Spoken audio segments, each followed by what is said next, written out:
In the mid-1980s, Bruce Springsteen, don't usually quote him in sermons, but Bruce Springsteen, aka The Boss, I don't know the origin of that, but whatever, but he put out a song that was entitled Glory Days.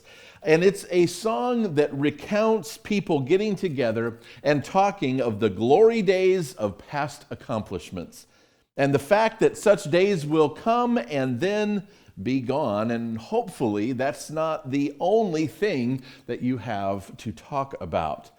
And as we come to this fifth letter in Revelation, it's the letter to the church at Sardis, we find a church, and in fact a city, that is living off the memory of the glory days, even though their present reality is far from the glory days of time gone by. Of the 7 letters, this is one of 2 that are primarily negative and contain some of the harshest statements of all the letters. And today I chose to use the New English translation for our opening verse because of the way they render the opening phrase. Revelation chapter 3, verse 1 says this: "To the angel of the church in Sardis write the following. This is the solemn pronouncement of the one who holds the 7 spirits of God and the 7 stars. I know your deeds, that you have a reputation that you are alive, but in reality you are dead." And that opening statement there, this is the solemn pronouncement of, is something that resonated with me as I was preparing this message. It's where I derived the sermon title from, a solemn proclamation. This is a solemn pronouncement, and this is the phrase that is used at the beginning of all the letters, usually translated as "these are the words of." But the way that the New English translation rendered the Greek adds to the seriousness of what is to follow, and so it seemed particularly appropriate in this case, though that is how they render each of the letters. A solemn pronouncement. What is following is serious, and this letter is very serious. Because Jesus, as you see in the opening verse, has just proclaimed that this church is dead. Now, evidently, they had plenty of people that were gathering together, but we know that's not the barometer for spiritual health. In fact, Paul told Timothy, listen, the days are going to come when people will heap up around them those who will tell them what to hear. We know that numbers aren't a sign of spiritual health. They can be an indicator, but they're not the sign. And as I mentioned, courtesy of the boss, this church at Sardis was living off of the glory days. And so was the city in which they were located. Now, Sardis itself was an important city for commerce, for innovation, and most known for having an almost impervious fortress. Now, this is a picture of some of what remains, but it would have looked much more ominous than that. But here you have a fortress built at the top of cliffs. And as the Sardis Expedition.org states, the citadel of Sardis was famous throughout history as the strongest place in the world. And the lower city was defended by a mighty fortification 20 meters thick. Now, regarding this, the Expositor's Bible Commentary notes, the Acropolis rose about 800 feet above the north section of Sardis and was virtually impregnable because of its rock walls, which were nearly vertical except on the south side. Now, they continue with an interesting story. Only twice in the history of Sardis was its fortress ever captured, though attacks on it were frequent. When Cyrus attacked it in the 6th century BC, a shrewd Persian soldier observed a Sardian descending the southern winding path to retrieve his fallen helmet. Unknown to the soldier, the Persians followed his path back up to the summit and captured the whole city, taking them by surprise. That's an oops moment. You dropped your helmet, you took the path that no one else knew about, they watched you, they followed you back up, and knock on the door, surprise, we're here, and that was the end. Now, Sardis, the city, it was a place where the art of dyeing wool was invented, and that's something to remember as we work our way through this letter, that they were known for creating the process of dyeing wool. But Sardis was hit by a powerful earthquake in 17 AD, and it devastated the city both physically and financially. And despite Rome pouring millions into the city, it never did fully recover. So that's the picture of where this church is located. And so we'll turn back to Revelation 3:1, where we began. And as I do, we'll light our 5 candles, for we are on the 5th lampstand here. And Revelation 3:1 says, "To the angel of the church in Sardis write the following. This is the solemn pronouncement of the one who holds the 7 spirits of God and the 7 stars. I know your deeds, that you have a reputation that you are alive, but in reality you are dead." This church in Sardis is reminded by Jesus that he is the one who sees the truth of their situation. They had a reputation for being alive. It must have been amongst other churches that they were, their reputation was, hey, this is a good church. They're alive. They're on fire. But Jesus plainly states to them, you're dead. You have this reputation, but you're dead. And if you recall what Jesus said to the Loveless church, the first letter, the church in Ephesus, he said to them that he was going to remove their lampstand unless they returned to their first love. And we illustrated that morning by snuffing out the candle, and how stark of a statement that would be, that if they didn't return to their first love, Jesus was going to take away their witness in their community. But in this case, it is the church themselves who have snuffed it out. It was their own actions or inactions and their lack of continuing in the faith that had removed their witness. And Jesus says, you are dead. And the Expositor's Bible commentary asks a serious question. How does a church die? Why does Christ use this expression for Sardis, even though the churches in Thyatira and Laodicea also had serious problems? Sardis had had significant fame as a royal city, but now it was nothing. The citizens were living off past fame, and apparently the same spirit had affected their church. Their loyalty and service to Christ was in the past. Now they were nothing. How does a church die? Well, a church is made up of who? People, believers. How does a church die in the sense that Jesus is speaking this? A church dies in this sense when the believers are no longer walking rightly before the Lord, when their passion for the Lord has waned, when their following him has waned, when they have looking back and saying, oh yeah, look at what we used to do. I used to be such a strong Christian. I used to do this. I used to study my Bible. I used to do this. Whatever it might be, they're looking back on the glory days and thinking that that's enough. But as we'll see, Jesus says, listen, you aren't complete. You haven't continued.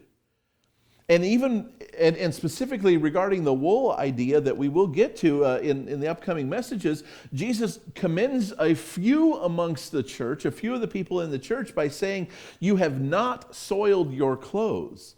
But to the rest, he says, you are dead. And that implication there of soiling the clothes would be the idea of engaging in the things of the world. That there is no difference now between the people of the church that claim to know Christ and the world, the society around them. And evidently that was the central issue taking place in Sardis, was that believers were conforming to the ways of the world around them, leading them to have no impact for the cause of Christ. Another commentary I frequently read asks it this way: what had happened to the Christians in Sardis? What happened to these people? They had not received severe trials and persecutions. They had not followed false teaching. They seemed spiritually alive. But what did Jesus say? He said they were dead, spiritually dead. And their take on it is this: the church had become so much like the surrounding society that it was no longer possible to distinguish between Christians and non-Christians. The Christians' witness to Christ had become dull. They tried not to be different from their non-Christian neighbors.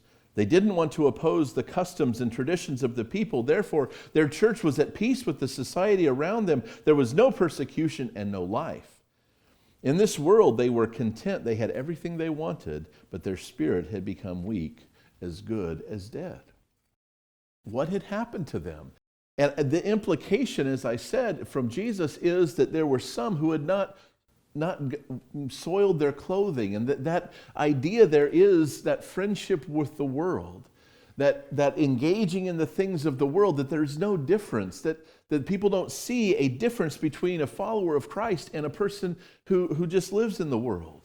I remember my roommate in college, his dad was in business, and he would say this, and it's a sad statement, but he said, I would rather do business with a non-Christian than a Christian because I know the non-Christian is trying to take advantage of me, but I don't know about the Christian. And that's a sad commentary. But evidently, that's the type of things that were going on in Sardis, that there was no distinction between a follower of Christ and a person who didn't know Christ. And friends, those are questions we have to ask ourselves. Are we shining a different light? I'm not asking, do we have a checklist of things that I don't do? I'm asking, are we showing a different way of life? When you engage with somebody in this world who doesn't know Christ, are they seeing something different about you? Are they seeing the love of Christ? Are they seeing the kindness of Christ flow from you? Or are they just seeing another person they encounter that's the same as everybody else?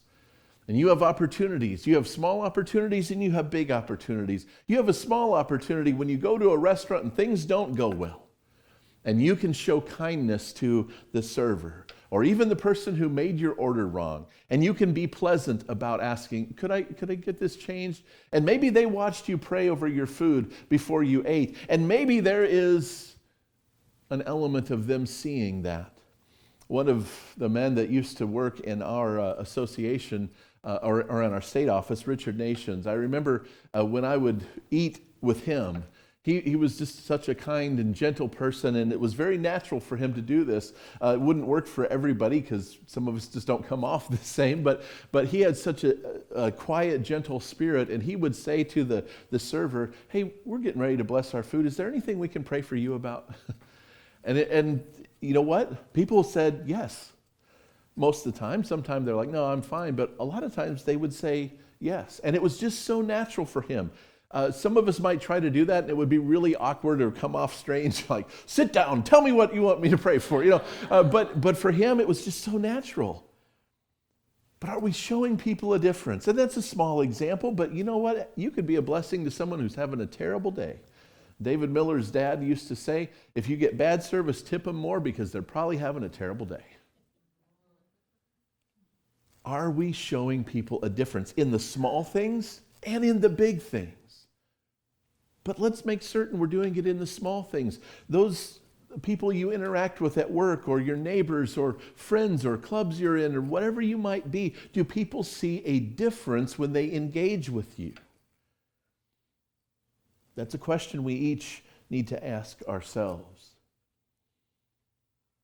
And remember, when Jesus was praying for us as believers, as he was praying in the garden, right before he was arrested, he prayed first for himself, then he prayed for the disciples that were gathered there, but then he prayed for all who would believe, and that's us. And this is what his prayer was: that they all may be one as you, Father, are in me and I in you, that they also may be one in us, that the world may believe that you sent me. The way that we live as followers of Christ either validates or invalidates the message that we carry. Jesus' prayer was that we would be united, that people would see in us something different, and it would validate the message. And in the Sermon on the Mount, in the beginning of the Sermon on the Mount, Matthew 5:13, Jesus says this, you are the salt of the earth, but if the salt loses its saltiness, how can it be made salty again? It's no longer good for anything except to be thrown out and trampled by men. And friends, when the church loses its witness, it should be of no surprise that the world tramples on us or mocks us. And when they see pastors falling, when they see churches erupting in conflict, why wouldn't they make fun of us? Jesus said they're gonna, because we're losing our effectiveness. And evidently, this church in Sardis, though they had this reputation of greatness, had no effectiveness because they had lost what they used to have, that fealty and devotion to Christ. And now they were dead. A few weeks ago, I used a quote from Matthew Henry. And when we were talking about overcoming at the end of the previous letter.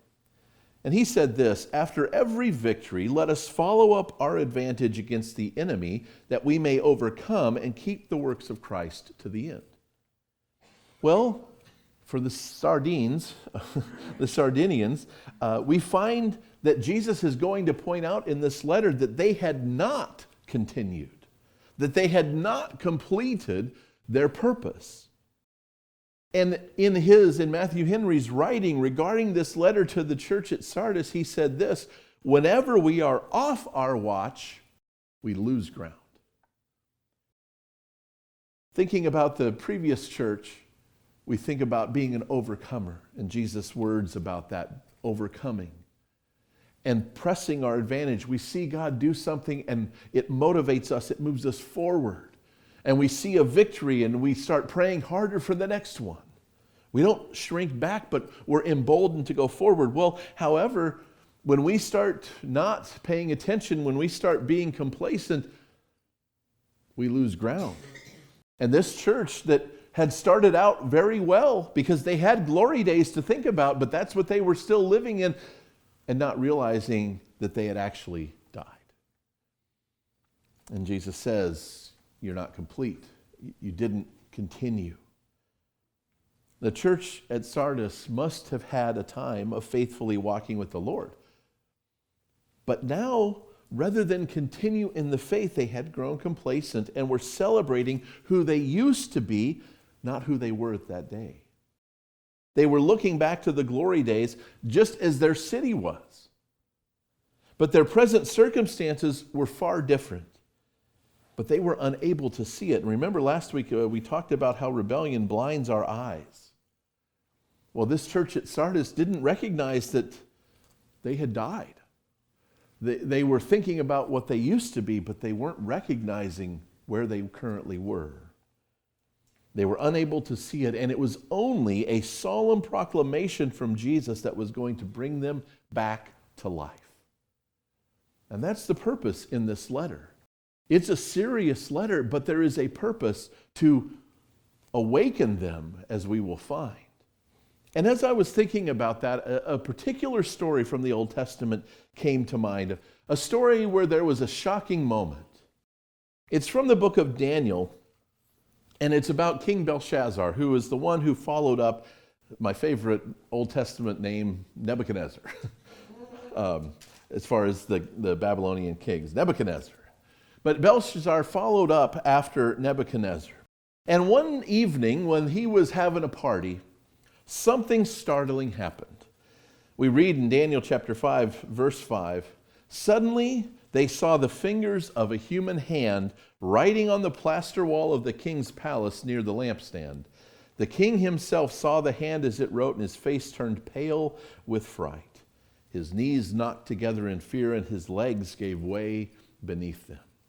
And if you recall the story, he was trying to find somebody to interpret what was on that wall. Now, that would have been quite a shock to see a human-looking hand appear and write on a wall. I mean, I'm sure he might have had a moment where he looked at his beverage and thought, am I really seeing this or not? I don't know. But that's what they were having a party, they were drinking, and all of a sudden this hand appeared and it wrote, and he's terrified. And he calls various people in to see if they know what it says, and no one can figure it out. And then eventually there is the remembrance. Actually, it's the Queen Mother that remembered this and said, hey, there's this guy. His name's Daniel. And they bring Daniel in. And if we go down to verse 18, we find Daniel saying this: "Your Majesty, the Most High God, gave sovereignty, majesty, glory, and honor to your predecessor, Nebuchadnezzar. He made him so great that people of all races and nations and language trembled before him in fear. He killed those he wanted to kill and spared those he wanted to spare. He honored those he wanted to honor and disgraced those he wanted to disgrace. But when his heart and mind were puffed up with arrogance, he was brought down from his royal throne and stripped of his glory. He was driven from human society. He was given to the mind of a wild animal, and he lived among the wild donkeys. He ate grass like a cow, and he was drenched with the dew of heaven until he learned that the Most High God rules over the kingdoms of the worlds and appoints anyone he desires to rule over them. You are his successor, O Belshazzar, and you knew all this, yet you have not humbled yourself. For you have proudly defied the Lord of heaven and have had these cups from his temple brought before you. You and your nobles and your wives and concubines have been drinking wine from them while praising gods of silver, gold, bronze, iron, wood, and stone, gods that neither see nor hear nor know anything at all, but you have not honored the God who gives you the breath of life and controls your destiny. So God has sent this hand to write this message. This is the message that was written. Mene, mene, tekel, and parsin. This is what these words mean. Mene means numbered. God has numbered the days of your reign and has brought it to an end. Tekel means weighed. You have been weighed on the balances that have not measured up. Parsin means divided. Your kingdom has been divided and given to the Medes and the Persians. Then at Belshazzar's command, Daniel was dressed in purple robes. A gold chain was hung around his neck, and he was proclaimed the third highest ruler in the kingdom. That very night, Belshazzar, the Babylonian king, was killed, and Darius the Mede took over the kingdom at the age of 62. Now, you probably remember that story and that phrase that is on the screen there. You have been weighed. Well, the church at Sardis was weighed, and it was found to be lacking. In fact, it was found to be dead. And the solemn proclamation from the Lord was to wake up. And it was for their benefit that Jesus brought this to the church. He wasn't going to stand by and watch them descend into complete death. He said, wake up. You have among you some who have not soiled their clothes. Wake up. Look at what is going on in your lives and in this city, and how you are no longer holding up the lampstand. You're celebrating who you used to be, but you're not recognizing the fact that you're dead. And we all have a tendency to look back to the glory days, the good old days of anything. You know, I'm a Steelers fan. You know that. And in our living room is a helmet with signatures from people from the 70s. You know, and those are the true glory days. And a little bit later with some of the teams that a little bit later, but those were the true glory days. And I can talk about Franco Harris and Terry Bradshaw and Lynn Swan and Mean Joe Green, and I did that last week here in the sermon, didn't I? The fact is, you know, those are the glory days. We remember when the Hawkeyes went to the Rose Bowl. Doesn't look like that's going to happen. But we all have this tendency to look back to glory days, days gone by. And there's some fun in that. You know, we remember what happened in high school or whatever, but if that's where our mind lives, there's a problem. And the same is true spiritually. If we're looking back at saying, oh, back then God did a mighty work in my life, but he's not doing anything now, well, where's the issue? Is the issue with God? Is his spirit no longer capable? Has he lost his power? Or have we maybe waned or drifted? Let us examine ourselves and say, am I awake? Do I have ears to hear? Do I have eyes to see, as we looked at the end of the previous letter?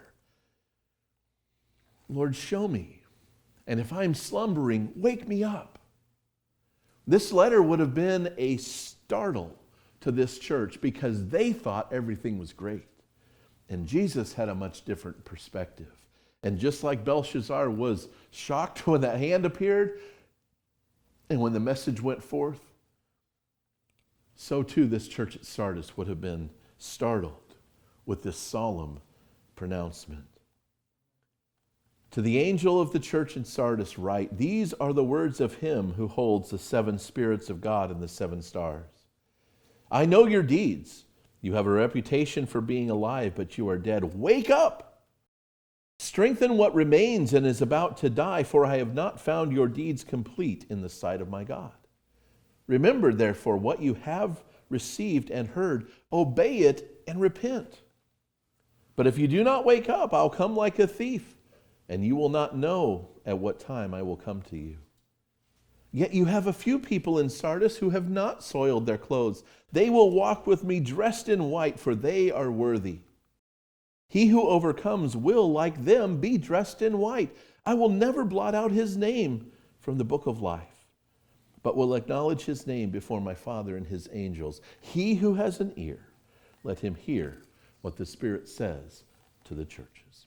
Father, I thank you for your truthfulness.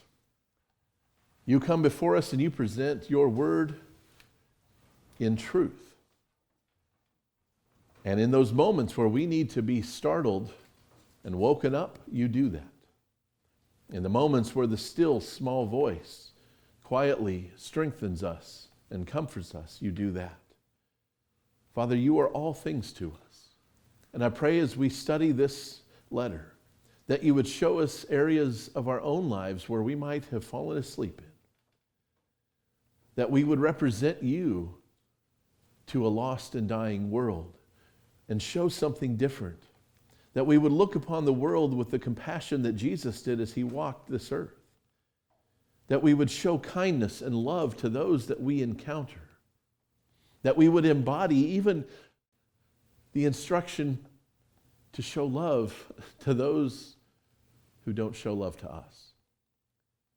That we would pray for those who oppose us. Father, that we would have the spirit and attitude that Jesus did, who humbled himself unto you for our benefit, that we would have that same spirit and that we would come before you in humility, that we might be servants of one another. Father, thank you for the honesty of your word. And I pray that you would find us willing recipients who have ears to hear. In Jesus' name, amen.